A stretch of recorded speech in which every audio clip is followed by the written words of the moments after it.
Écoutez la différence.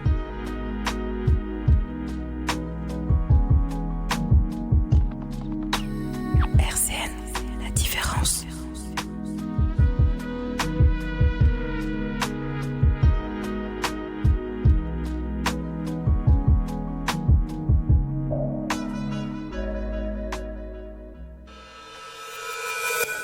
À suivre sur RCN, grand écran, Roland Marotel.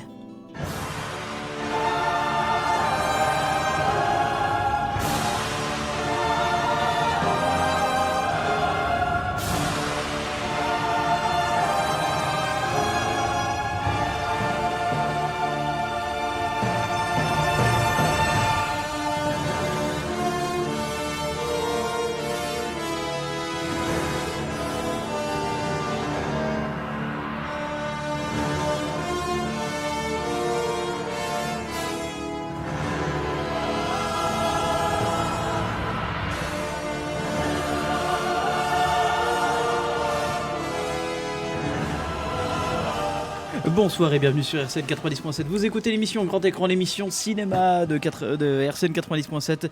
Et oui, avec ce morceau bien épique. Fabuleux morceau. Baveux. Incroyable. Magnifique. Crade. Je pense que ça devrait être le nouveau Sombre. générique. Sanglant. Dark. Oui, donc ce morceau, c'est quel morceau, Fabien ? Bah, c'est un morceau de Hellraiser 2, donc du coup le thème. Hellbound, le Tout à thème, fait. donc Hellbound 2. Hellraiser 2, donc film, donc la suite directe du premier, donc de Clive Barker. Et oui, donc c'est le thème principal. Donc, alors pourquoi ? Bah bien évidemment, en parlant d'Hellraiser, on va parler d'un genre horrifique qui est plutôt très représentatif, je trouve, avec Hellraiser. C'est le body horror. Alors le body horror. C'est finalement un thème qui finalement déjà c'est un sous-genre qui est très précis dans sa définition. Forcément, ça a rapport au corps. D'ailleurs, dans son article, Film Bodies, Gender, Genre and Excess, sorti en 91, la chercheuse américaine Linda Williams définissait l'horreur comme un genre de l'excès, tout comme le mélodrame et la pornographie. L'horreur met en scène un corps sous l'emprise d'une sensation ou d'une émotion intense. Voilà. Et c'est quelque chose qui est plutôt très représentatif là-dessus. Alors l'excès réside forcément dans les cris inarticulés de la peur et se matérialise à travers la violence, les frissons, la chair et le sang. C'est tellement beau dit comme ça, je trouve. Ouais. Bonjour Clément, comment tu vas ? Bonjour Roland, ça va et toi ? Ça va plutôt bien. Je te dis bonjour Fabien. Non, mais c'est pas grave. Oui, on était déjà bien parti pour cette émission Ça va ? de folie. Alors, donc comme je l'ai dit, oui, ça va. Oui, Très bien. Excellemment bien. Merci. Le body horror. Donc, dans le body horror, le corps est le lieu de tous les excès. C'est vraiment ça en fait. C'est l'accès, on va dire la frappe principale de chaque film, c'est vraiment revenir sur le corps. Et le corps finalement, c'est l'excès. C'est un terme employé dans le cinéma donc américain. C'est à l'origine originaire principalement dans les B-movies, mais forcément également dans les littératures. On en reviendra un petit peu plus tard, mais c'est surtout dans le cinéma, on le voit vraiment apparaître, on va dire à la fin des années 50, où il y a vraiment le vrai sort des cinémas de série B, le côté très excessif dans certains films, notamment donc The Blob ou The Fly, qui sont peut-être les deux films les plus représentatifs et sortis en 58. Oui, en plus que The Fly quand même a une résonance vachement en dehors aussi du cinéma d'horreur. Je pense que tout le monde connaît La Mouche. Oui, de Cronenberg. Surtout le remake, voilà. Voilà, exactement. Et de toute façon, on verra, tu disais en plus que le body horror, c'est quelque chose de très précis dans le cinéma d'horreur finalement, mais comme tu disais, vu que c'est quelque chose qui touche au corps, et donc à tout ce qui va se rapporter au corps, finalement, c'est quelque chose de très précis, mais qui va s'étendre à énormément de films et à énormément de thèmes très intéressants. Parce que c'est vrai que le body horror peut revenir sur un truc extrêmement gore. On peut voir le body horror comme par exemple les torture porn qu'on a l'habitude de voir sur les côtés excessifs du corps, la maltraitance du corps, jusqu'à simple par exemple ongles coupés, ou voire même juste une scène assez graphique. En fait, c'est surtout ça le body horror, c'est quelque chose de très graphique pour déranger le spectateur. Tout ce qui touche au corps et qui va vraiment à un moment te faire cette espèce de sensation dans l'estomac où Exactement. je ne veux pas vivre ça, moi. C'est pour ça que l'on va voir un petit peu plus tard aussi sur le côté de la dégénérescence du corps, mais aussi notamment aussi le traitement du corps face à la société. C'est deux thèmes très importants dans le body horror, je dirais même essentiels dans le body horror, parce que finalement c'est ce qui va tout relancer dans cette vision même du corps. En fait, comment le corps doit être retenu comme quelque chose de beau, ou comme quelque chose de crade, ou comme quelque chose de sale. C'est vrai que ça tient, comme je l'ai dit juste avant, ses racines dans la littérature, et je dirais même dans la littérature gothique. L'un des meilleurs exemples, finalement, dans ce développement, c'est Frankenstein de Mary Shelley. Absolument. Qui va donc sur ce développement en fait de construction de cadavres, et va créer en fait un nouvel être qui avait un cerveau finalement d'un ancien repris de justice, et va provoquer certains méfaits.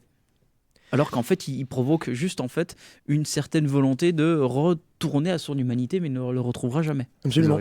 Et c'est assez marrant de voir justement dans le body horror que ce qui nous fait peur finalement, c'est quelque chose qui n'est pas, qu'on ne considère pas normal, ou en tout cas ce que la société ne considère pas comme normal. Et ça, c'est encore plus ancien finalement que la littérature. C'est-à-dire que Frankenstein a déjà un aspect monstrueux quelque part.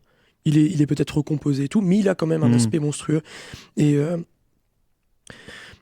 ça pose un peu la question de savoir finalement ce que représente pour nous le corps. Est-ce que quelqu'un, finalement, la société nous présente quelque chose de beau comme quelque chose de rassurant, et quelque chose quelque part de moche comme quelque chose de dangereux.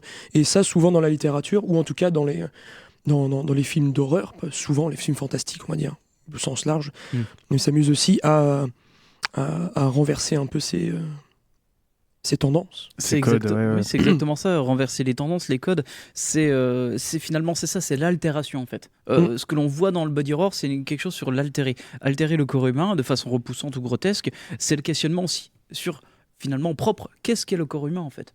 Vraiment, comment on doit reconnaître ou visiblement redévelopper le corps humain. C'est vrai que maintenant, on commence aussi à avoir un certain rapprochement entre le body horror et ce que l'on peut voir dans un certain futur avec notre civilisation, notamment le principe du transhumanisme, c'est-à-dire le développement du corps humain avec les nouvelles technologies.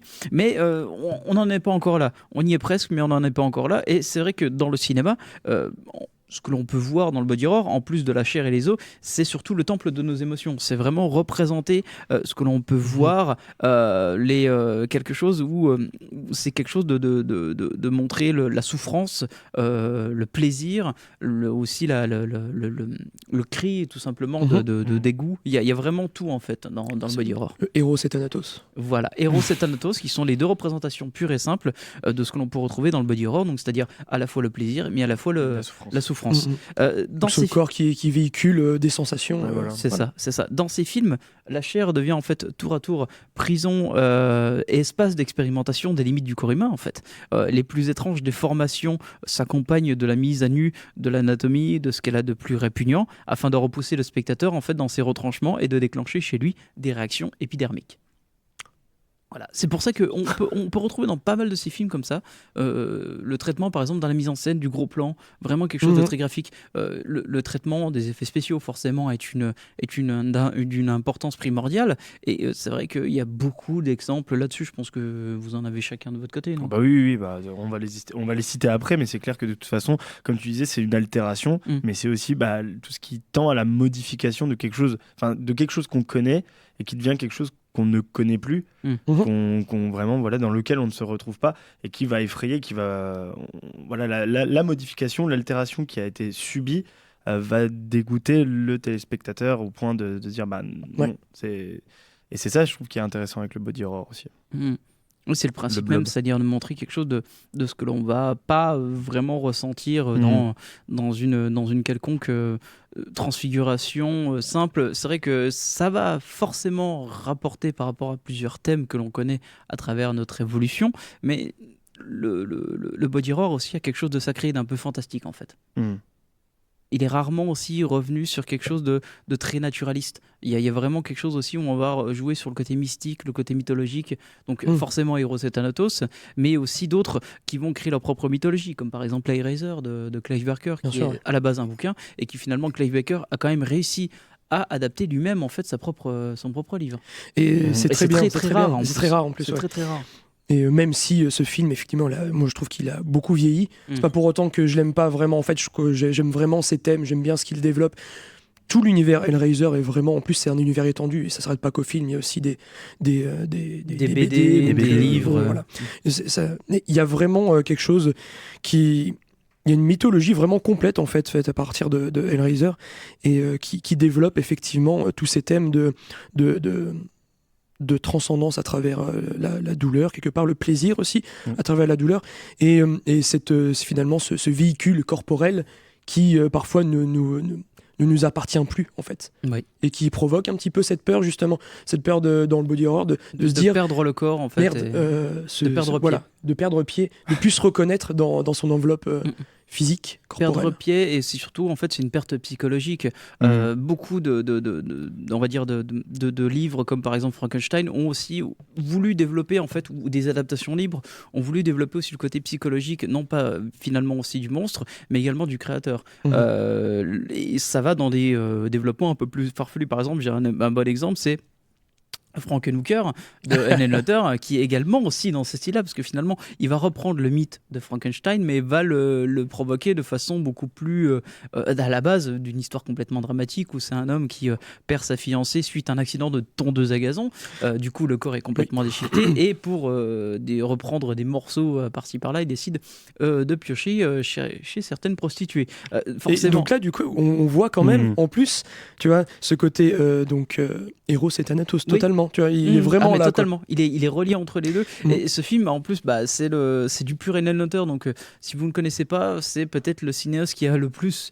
Peut-être non, qui a même le mieux représenté le New York crade des années 70. Ouais, même si le film date de 90, il montre encore ce New York en fait vraiment sale, crade de nuit, où on a l'impression qu'en fait toutes les prostituées sont sur Times Square. Enfin, en fait que c'est vraiment le milieu par excellence. Oui, il y a un peu ça, il y a un peu de ça aussi. Et surtout en fait tout peut arriver d'un seul coup en fait. Et ce film joue un petit peu bien là-dessus, même si c'est une volonté volontairement comique. Et d'ailleurs, on va faire une petite pause bio avec un morceau issu de Frankenhooker, Joe Renzetti.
Et voilà, donc c'était un morceau de Frank Honecker et non pas d'un Marc Dorcel, donc du coup, pur typique des années 90, le morceau de Joe Renzetti, qui, je pense, représente très très bien ce qu'a fait Nine Lauter juste avant aussi, notamment avec Elmer, le remue-ménage et ses basket case.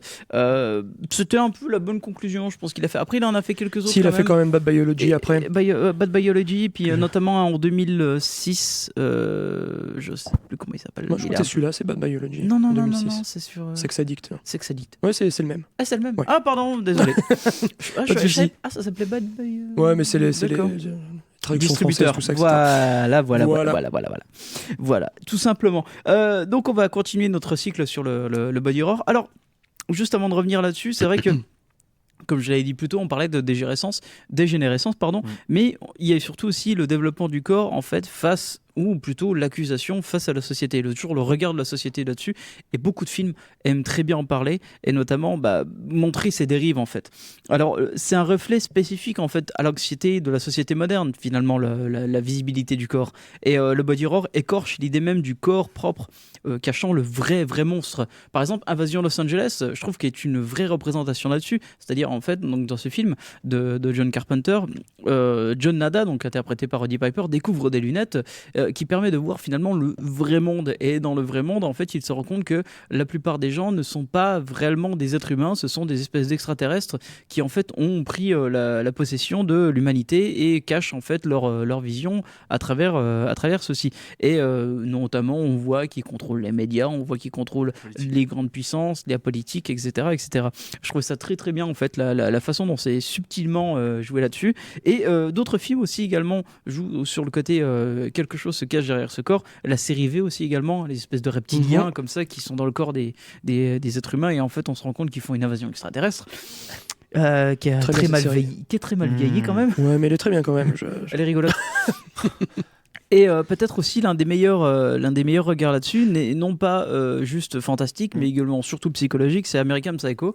Bon, même si le film est pas on va dire la meilleure adaptation possible, parce que le bouquin va beaucoup plus loin de Bret Easton Ellis, mais je trouve que la représentation donc de Patrick Bateman est quand même parfaitement retranscrite dans ce film. Qui devient, c'est un homme, t'as quand même un trader qui est bien sous tout rapport, qui fait très attention à lui, qui devient un véritable monstre. Il y a toute une scène où en fait on le voit comment il explique qu'il se prépare tous les matins, qu'il met de la crème, il met de la crème sur le visage pour éviter les rides, il entretient son corps, il est sculpté comme telle une statue grecque, mais à côté de cela en fait c'est un monstre en fait, c'est un véritable monstre, un monstre sanguinaire. Il y a quelque chose de bien à travers ce film-là aussi, c'est que tu vois son évolution, même si sans spoiler, hein, on voit son évolution et à quel moment il devient, limite il se chosifie en quelque chose de monstrueux quand il est dans ces moments meurtriers, et je trouve que c'est très très bien mis en scène, et plus l'interprétation de Christian Bale qui est vraiment excellente là-dedans. C'est surtout l'interprétation qui est intouchable. Ouais, absolument, oui. Vraiment à la réalisation, désolé d'être méchant. Non, mais c'est vrai. Non, mais c'est vrai en plus. C'est vrai. Avec cette fameuse scène des cartes de visite. Oui, très bien au niveau acting, on est pas mal. Qui est fantastique. On va pas s'attarder là-dessus parce qu'elle est pas vraiment body horror cette scène. Exactement. Mais le rapport à la hiérarchie sociale aussi est très important. Par exemple, le soldat de guerre mutilé, le traumatisé, par exemple dans l'échelle de Jacob. On voit les malformations congénitales, par exemple dans Massacre à tronçonneuse, ou dans d'autres films comme dans Des Tours mortels. Le film de Wes Craven qui a été aussi également remaké par Alexandre Aja, La colline à des yeux. Il y a cette crainte de la normalité en fait. Cette crainte de la normalité. Par exemple, je trouvais ça très important, le soldat mutilé, traumatisé, comme on peut le voir dans l'échelle de Jacob, du coup, parce que ça montre aussi peut-être l'un des premiers films qui arrive enfin à parler du syndrome post-traumatique du soldat, qui a été traumatisé par des visions terribles de corps mutilés, voire même je crois que lui, il est mutilé aussi, non ? Je sais plus. Ou alors il a évité de peu. Il est témoin, je crois, seulement. Mais il est témoin, voilà, il est juste témoin. Et ça montre aussi à quel point certaines personnes sont plus touchées psychologiquement que physiquement. Non, ce film, de toute façon, c'est un chef-d'œuvre. C'est le préféré du Fossoyeur. Il est très bon. Bon, ça après. Ça reste une blague, voilà. Mais oui, comme tu disais, c'est ce truc en fait encore de ce qui n'est pas récurrent, ce qui n'est pas accepté par la société. Forcément, c'est une sorte de menace ou c'est quelque chose dont on se méfie. Et c'est assez marrant que parfois, justement, là, on parlait d'American Psycho, qui est justement le contraire de ce truc-là, c'est-à-dire quelque chose qui est totalement conforme à la société et à l'idée qu'on se fait de quelqu'un qui prend soin de lui et qui participe finalement à l'image de la société même, donc capitaliste et tout le bordel. Et finalement, lui est un monstre, alors que dans, par exemple, d'autres films, je sais pas moi, un film où finalement un monstre est finalement le gentil d'histoire. Under the Skin, très bien. Oui, Dans Under the Skin, par exemple, voilà, c'est ça le personnage difforme, c'est celui qui est le plus bien. empathique, je crois, c'est ça. Qui est absolument génial. Voilà, très ouais, simple. Cette scène-là, oui, je la trouve en fait, on est contrairement différent de la cruauté des foules, comme on peut voir dans Freaks ou finalement Under the Skin. C'est surtout cette vision-là. Je trouve cette scène absolument fabuleuse. Donc le film de Jonathan Glazer qui est sorti en 2015, si je ne dis pas de bêtises. Donc voilà, en fait, on ne sait pas d'où vient le personnage principal, donc interprété par Scarlett Johansson, mais tout ce qu'on sait, c'est qu'en fait, elle attire des hommes à travers cette espèce de chambre noire, en fait, où ils sont finalement absorbés dans un liquide, et on n'en sait pas plus. Et c'est vrai qu'en fait, elle va attirer en fait un homme complètement difforme, qui finalement touché peut-être par son humanité et qui ne la voit pas comme un objet sexuel, contrairement aux autres, en fait, elle va avoir ce sentiment de remords et finalement on va le libérer. Parce que finalement, il s'en sort, lui. Il va pas être enfermé comme les autres. Et je trouve ça absolument fabuleux. Il y a toute cette séquence dans le camion, en fait, où il explique pourquoi il sort la nuit, pour aller au supermarché, pour éviter de rencontrer les gens, pour éviter de se faire taper dessus. Il y a tout une empathie incroyable pour ce personnage. Je trouve absolument fabuleux, qui est très rare, en fait, même dans la retranscription un peu de l'handicapé. Je trouve que c'est vraiment très impressionnant, en fait, dont c'est simplifié. Et du coup, en fait, acceptable directement, en fait, d'avoir un personnage de cette figure-là. Et je trouve ça vraiment impressionnant, pour le coup. On a un autre exemple dans ce style aussi, c'est Elephant Man de David Lynch, avec John Merrick, donc déjà qui est une histoire vraie. Et, la personne a vraiment vécu ce qu'on voit dans le film. C'est-à-dire qu'on a vraiment quelqu'un qui, malheureusement, est touché par une maladie qui est inconnue à l'époque.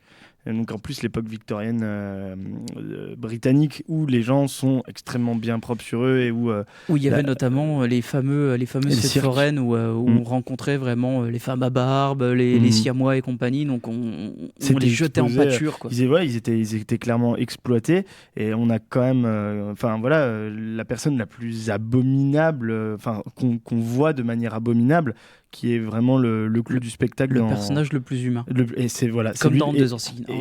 C'est ça exactement, et c'est pour ça que est extrêmement avec intelligent. la scène merveilleuse, en fait, où on retrouve donc le gardien, je crois, en fait, qui arrive à attirer des gens pour les payer, pour le soudoyer, pour rencontrer en fait le vrai Elephant Man, et qui le porte, en fait, il le saoule, et lui, le simple cri qu'il fait, c'est juste laissez-moi, je suis un être, je suis un animal. Voilà, je suis un homme, je suis pas un animal, qui a un véritable cri du cœur et qui est absolument déchirant. Bah moi c'est aussi cette scène là, mais dans Elephant Man il y a aussi la scène où justement le médecin Frédéric Treves l'invite pour la première fois chez lui auprès de sa femme, etc., et que il voit tous les cadres avec les enfants et qui dit qu'est-ce que j'aurais aimé être aussi beau, et qu'est-ce que j'aurais aimé que ma mère me voie avec des amis comme vous si gentils, etc. Et la femme du docteur pleure. Elle effondre, et ça c'est très déchirant aussi.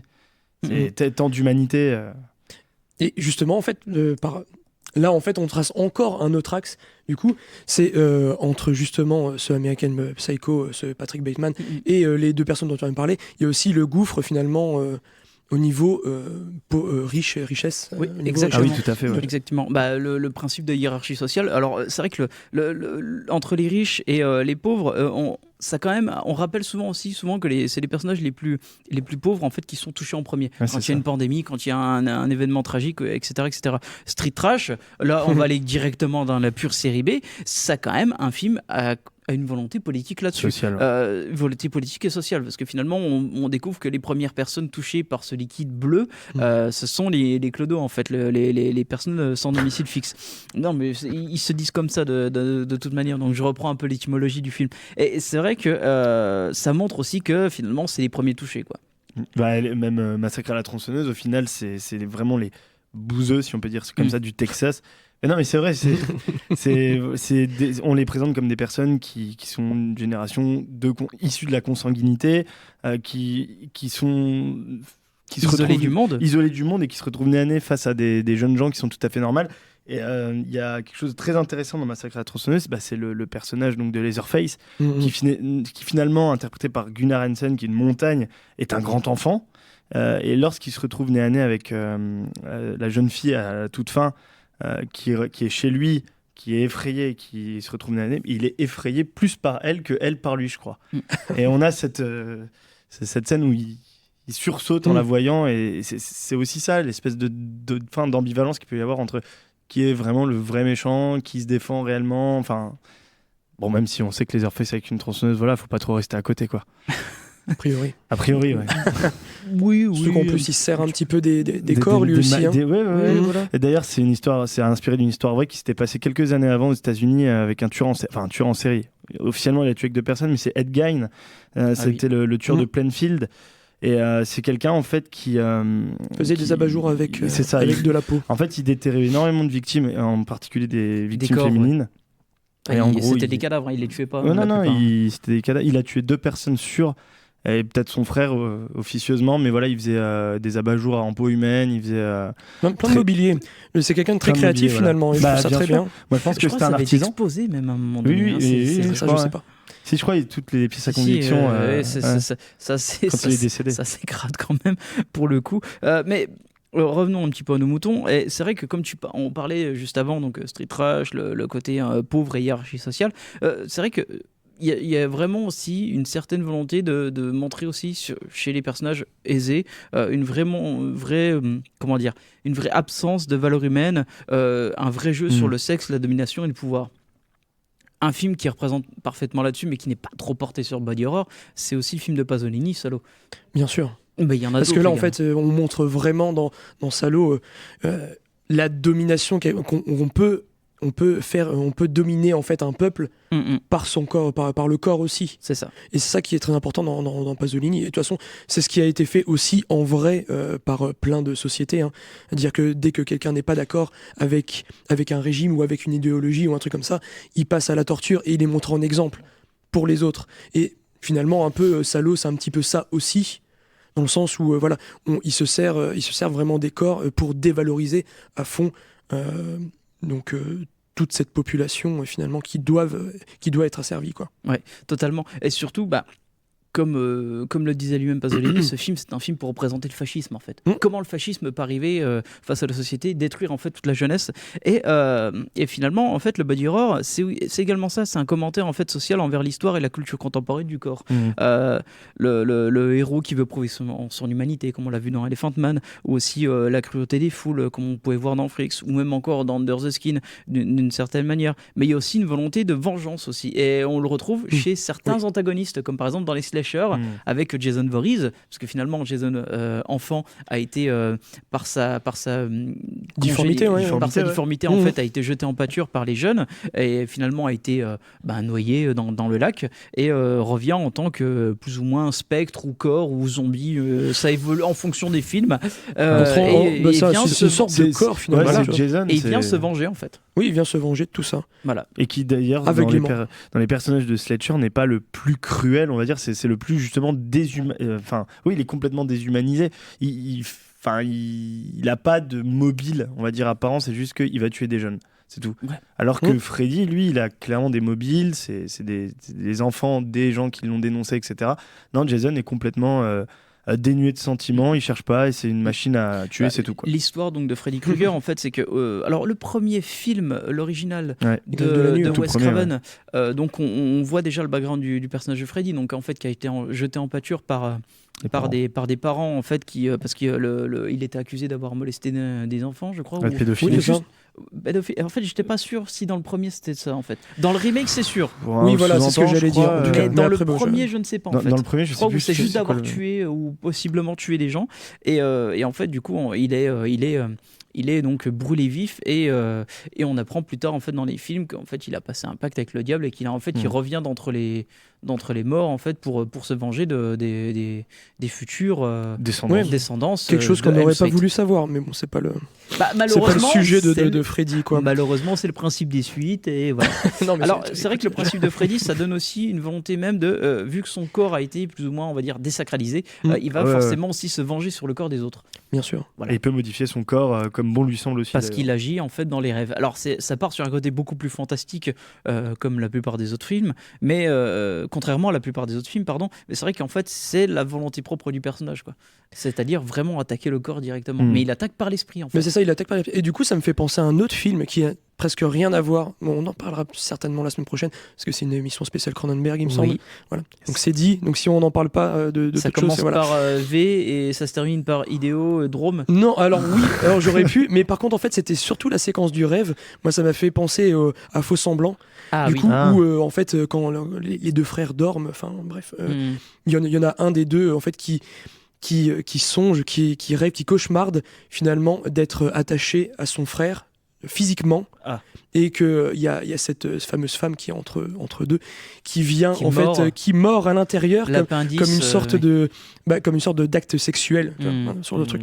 Bref, et du coup en fait ça m'a fait penser à ça parce que Freddy effectivement c'est ça, il est peut-être dans les songes, mais en même temps aussi nous on fait souvent des cauchemars où notre corps est totalement altéré. Ah c'est oui, surtout oui, ça en fait, complètement, ouais. c'est Voilà. la peur en fait d'altérer le corps, de changer le corps et Où on perd nos dents. J'allais dire le C'est rêve que tu fais, fameux. Tu c'est perds tes dents. exactement ça. Tu ouais. perds tes dents. Ça c'est mauvais signe après vraiment. Tu vois. C'est quand je Désolé, crois les que gars. t'as pas de confiance en toi, je crois, c'est un truc comme ça. Non, Je crois que c'est ça. non, Ça va? c'est pire je crois.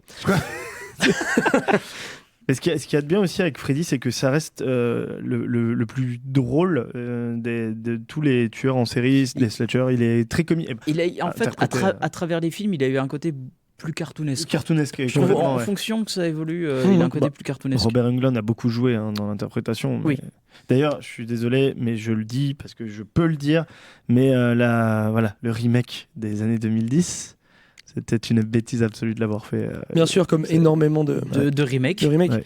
Enfin ça dépend Je- lesquels, moi, attention, ça va. on va pas faire de généralité Bon, bien les sûr. Massacres à la Parce qu'il y, tronçonneuse, il y ça a allait. des super remakes, hein, par exemple The Thing, il me semble qu'on va en parler à un moment ou un autre.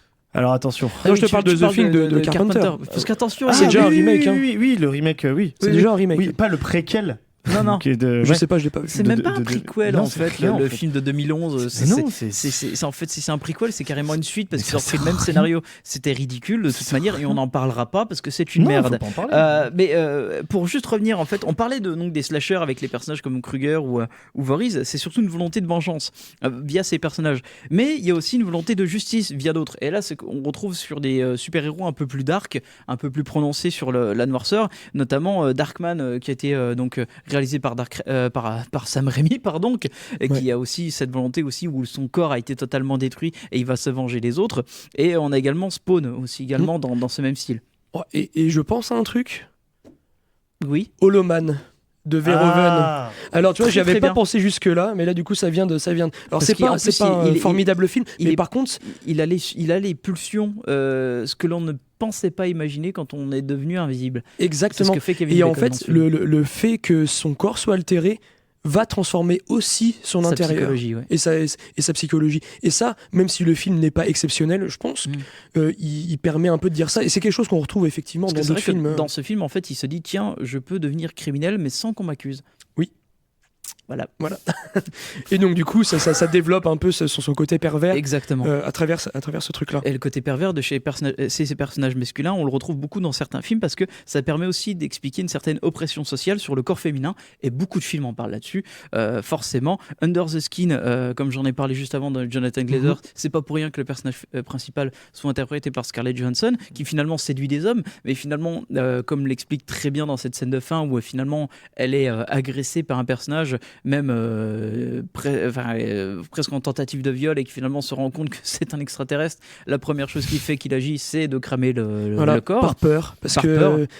La peur de l'inconnu, la C'est peur ça. de quelque chose qui ne correspond pas à ce qu'on À attend l'idéal. finalement, à L'idéal l'idéal, qu'on s'en fait, ouais. C'est ça. ou tu vois, ce qui est construit par la société. C'est ça. Il y a d'autres films qui partent aussi sur un côté un peu plus, on va dire, un peu plus basique, voire un peu plus sexuel. Il y a notamment eu Tiff, sorti il y a quelques années, qui a en fait la particularité, c'est que le personnage féminin, en fait, qui est en fin d'adolescence, début d'adulte, les pulsions sexuelles, mais finalement, en fait, son vagin est doté dedans.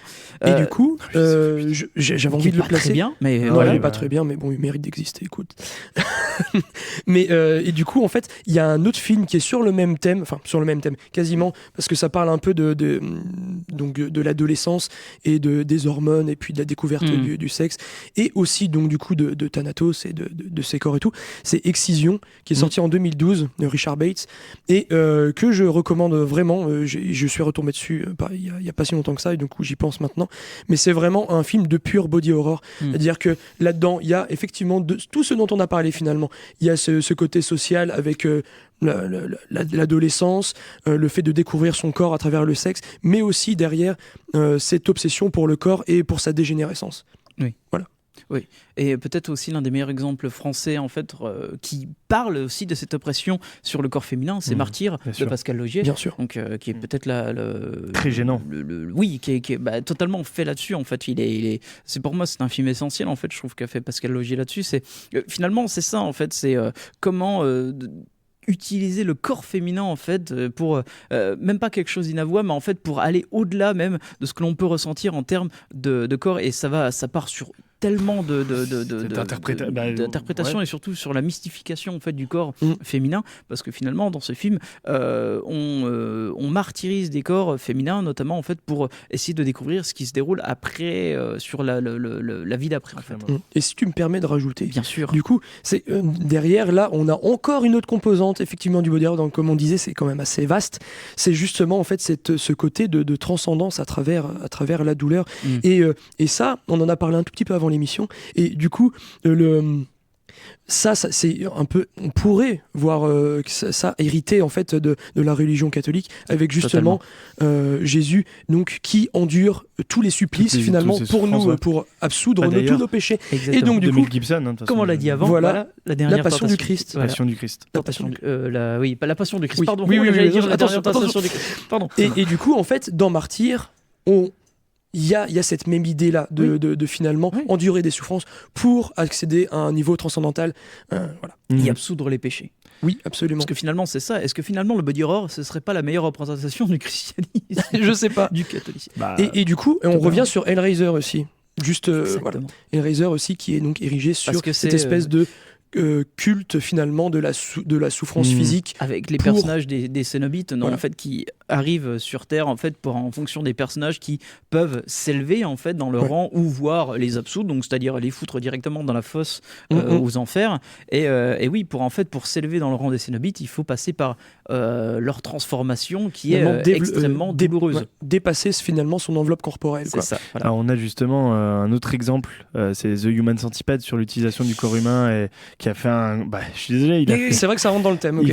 Il rentre dans le thème. Après, il a fait une grosse polémique, on peut dire. Enfin, tout le monde était mitigé, mais c'est clair que c'était aussi comment utiliser des corps pour n'en faire qu'un. Et bon, là, on est. Après, il a un côté très grotesque en fait, le film. C'est-à-dire, il partait sur le sensationnalisme. Le premier, oui. Le 2 part sur un côté aussi. Je vais en surajouer, je vais le faire en noir et blanc pour aller plus loin. Mais bon, il est crade quand même. Et puis le 3, c'est une farce. Le 3 sert à rien, c'est une farce. En fait, je pense que le film, le 3, il a été fait tiens, on va faire un Human Centipede qui va faire la carte des États-Unis. En fait, ils se sont dit, on va juste faire ça. En fait. Le plan de fin sert à ça. On va mettre les deux acteurs du 1 et du 2 ensemble, on va voir ce que ça donne. Et bientôt, on va aller jusqu'à la Lune avec. Voilà. Je pense que c'est ce qui est prévu. Faire une échelle comme voilà. C'est faire une échelle de gens.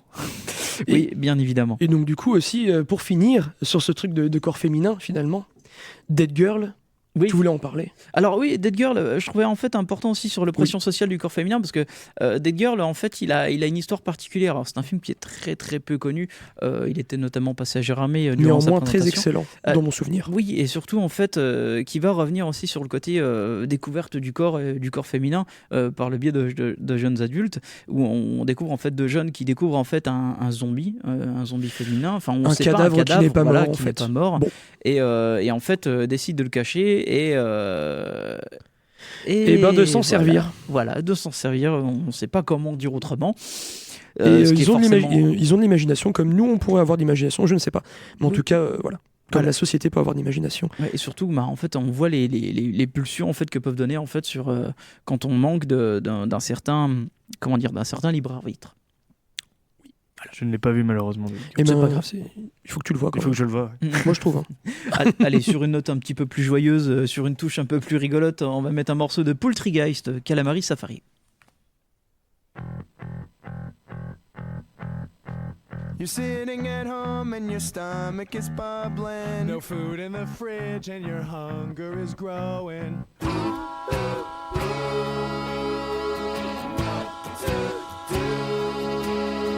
You hop in your car and head straight to get drive-through. Murder with fries is described as fast food. You better run, 'cause this is Poultrygeist. Love keeps spilling. This is Poultrygeist. This life's a killing. You'll be eaten alive by zombie chickens tonight. You're all gonna die. How would you like to be baked and broiled? Thrown in a pan to be fried in some oil.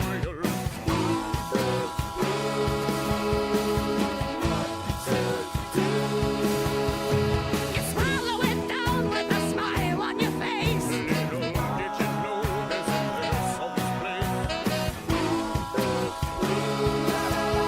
You better run, 'cause this is Poultrygeist. Love keeps spilling. This is Poultrygeist. This life's a killing. You'll be eaten alive by zombie chickens tonight. You're all gonna die.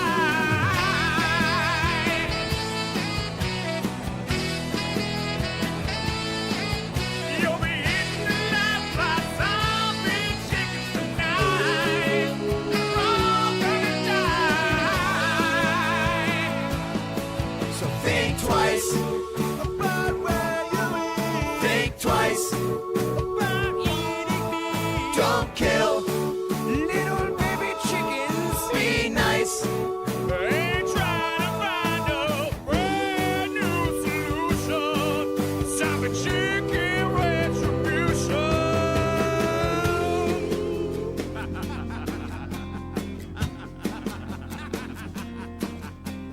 Poultrygeist. You're all gonna die. Poultrygeist. Love keeps spilling. This is Poultrygeist. This life's a killing. You'll be eaten alive by zombie chickens tonight. You're all gonna die.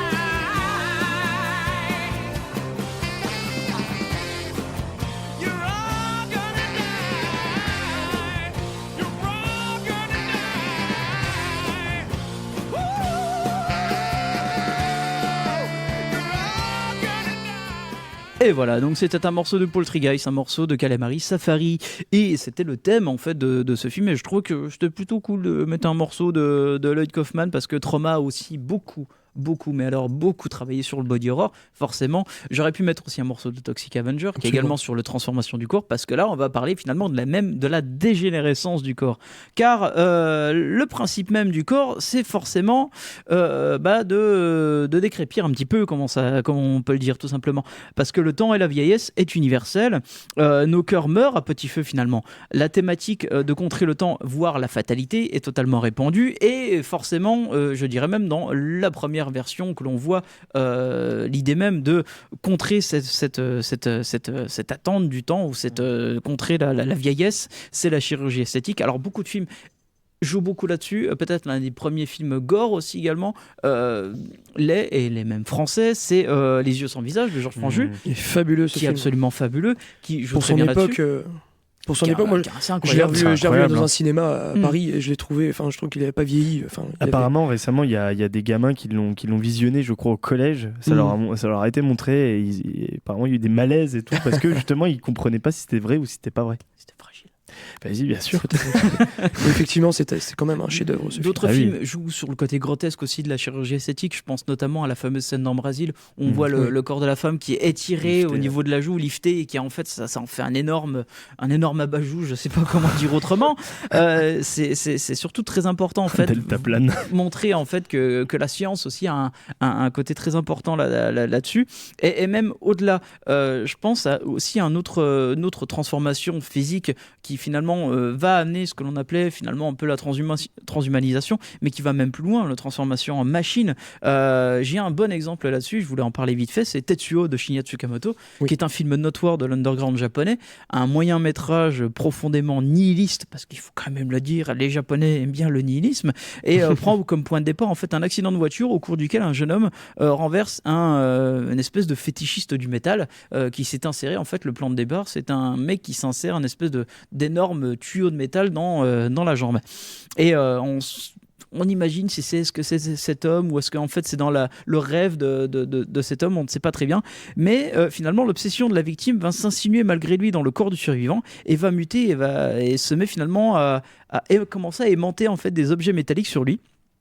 Et en fait, tour à tour, filmé en prise de vue réelle, en stop motion, Tetsuo, il est complètement barge. C'est un film absolument merveilleux que je vous conseille de voir. D'ailleurs, le réalisateur Shinya Tsukamoto avait quand même dit, pour ce film, il faut le voir dans le noir avec la musique à fond, parce que c'est une vraie expérience musicale aussi. C'est le développement finalement de l'industriel à l'époque, hein. On est vraiment au tout début des années 90. Tsukamoto a vraiment fait ce film pour, comme le dirait Harry Dombal, avec 3 centimes, mais sauf que lui, ça se voit quand même, et surtout très bien. Et surtout, il arrive à vraiment développer quelque chose d'intéressant à travers sa thématique, à travers sa mise en scène, et surtout à travers le montage, parce que finalement il arrive à faire quelque chose de très important et qui l'on voit dans la plupart des mangas, et finalement lui va le faire en vrai, en live finalement, parce que finalement c'est vrai que beaucoup de films sur le body horror japonais sont surtout des mangas comme Akira par exemple. Oui. Voilà, qui mettait en scène un espèce de Tokyo apocalyptique qui détournait la culture japonaise des années 80 à travers notamment un personnage hybride de chair et de métal, ce qu'arrive à faire Tetsuo finalement à la fin. Je vous spoil un petit peu, mais je vous le conseille de le voir quand même. À la fin, donc, dans Tetsuo, en fait, cet homme devient quasiment un char, en fait, un espèce d'énorme char d'assaut, et on ne sait pas ce qui lui arrive, et c'est la fin. Tout simplement. D'autres films vont sur d'autres questionnements sur la dégénération du corps, mais sur d'autres thèmes. Par exemple, le questionnement du cannibalisme, voire de la possession démoniaque. Là, finalement, ça permet de développer le corps comme un produit, voire un pantin, en fait. Que ça peut être comme une marionnette, comme on peut le voir dans L'Exorciste de Friedkin. Un film absolument terrifiant encore aujourd'hui. Et forcément, le questionnement du cannibalisme, on le voit très certainement, je dirais même la plupart du temps, dans le film de zombies, ce qu'a réussi à développer Romero avec notamment sa trilogie des morts vivants. Même si effectivement, après le cannibalisme, ça a quand même pris un peu de place aussi dans les thrillers. Hein. Exactement.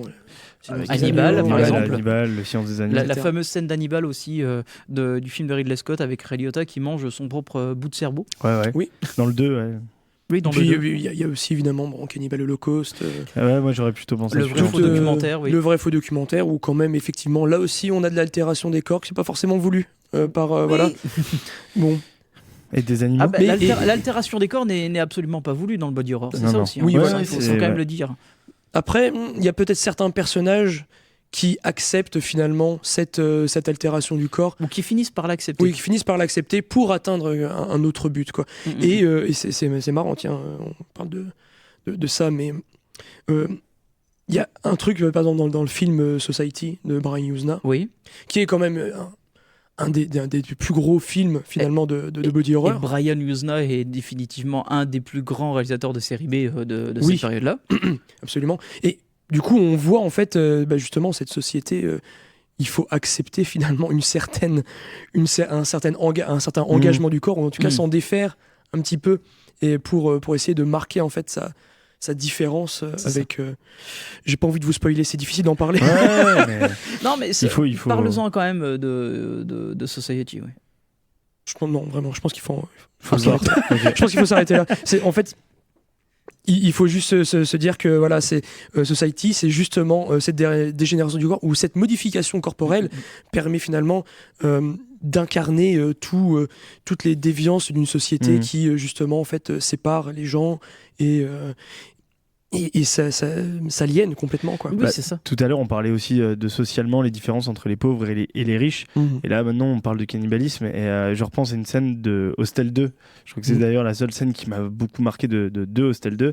C'est à un moment donné, voilà, ils cherchent à vendre une des victimes à moindre coût et ils vont voir un homme qui vient sous tout rapport, qui a l'air d'être un vieux papy tout gentil comme ça et qui en fait écoute de la musique classique tout en dégustant vivant la jambe Je de... m'en rappelais plus. Ouais, bah cette scène-là, je l'ai trouvée vraiment intéressante, plus que la plupart de toutes les problématiques qui sont posées par le deuxième film. Ah bah de toute manière, C'est- en fait, le 2, je le trouve très bien il parle filmé. de la richesse. Je le trouve très bien filmé, il a des meilleures thématiques et on se rend compte qu'en fait Kelairos est devenu pote avec Tarantino et je pense qu'il lui a filé quelques C'est coups ça, de je main pense. sur l'écriture. Et rien que sur les. Ouais, Et justement, sur ouais, la le mise en dialogue, scène quand mise en même. scène aussi, ouais. Après ça reste Hostel quand même. Et puis de toute façon ça reste Kelairos. Hein. Alors Oui. voilà. Donc sur le traitement aussi de la maladie, c'est très important aussi également dans le body horror parce que par exemple le mythe vampirique est déjà un thème très important et qui forcément est développé dans le body horror.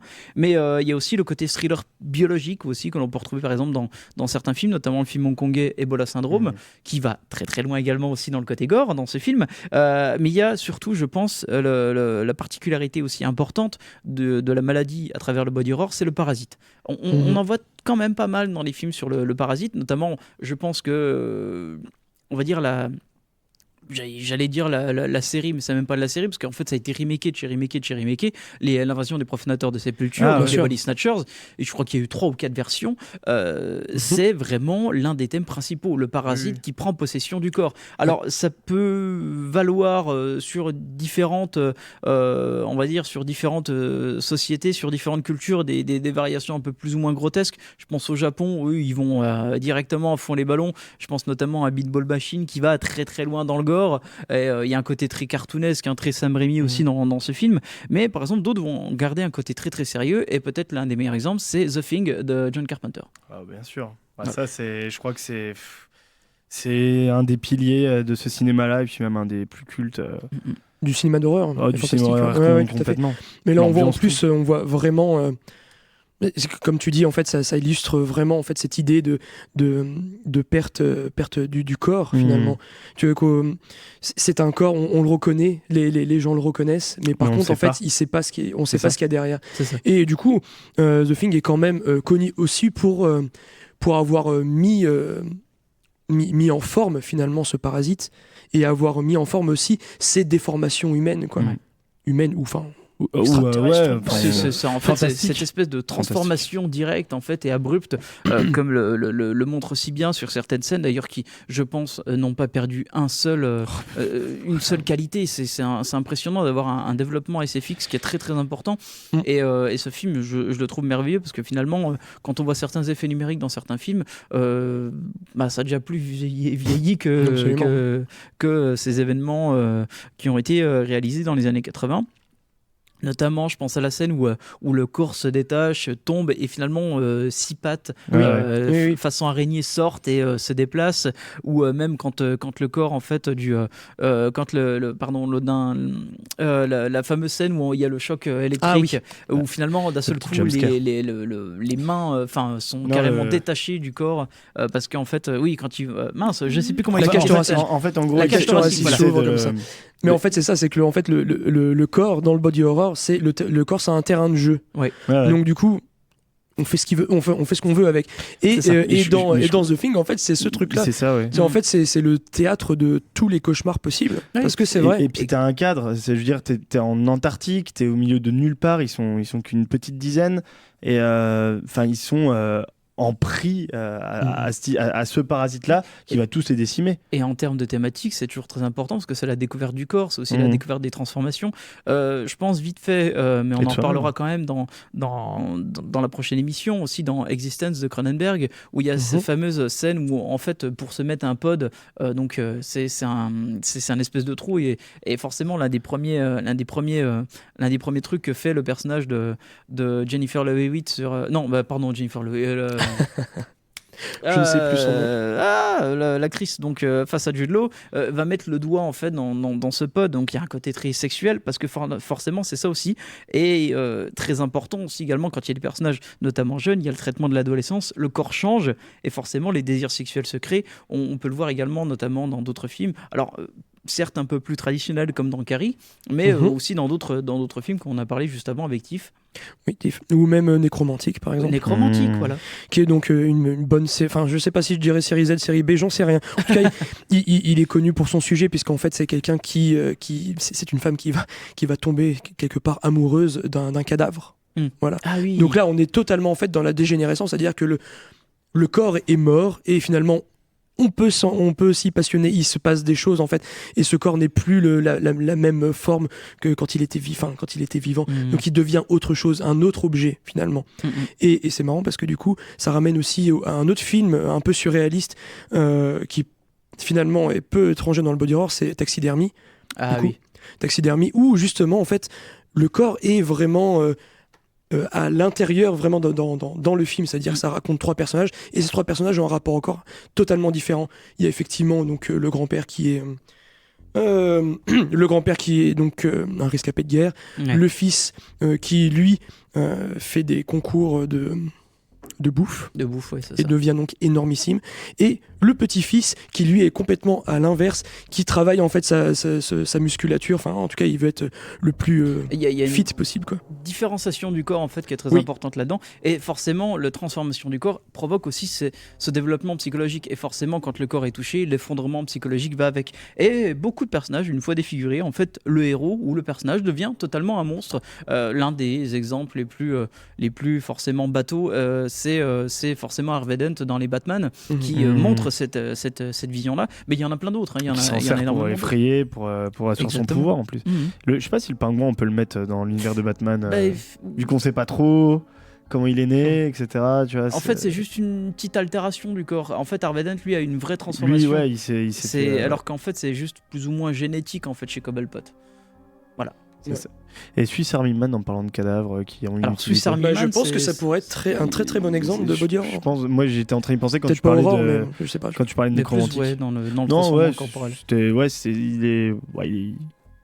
il a rien d'horrifique, Swiss Army Man, mais l'utilisation du cadavre Mhm. pour en faire quelque chose de. Je le trouvais très bien celui-là. Ouais, moi aussi. Mhm. Daniel Radcliffe, il a un bon rôle là. Il joue bien là. Il aime bien péter.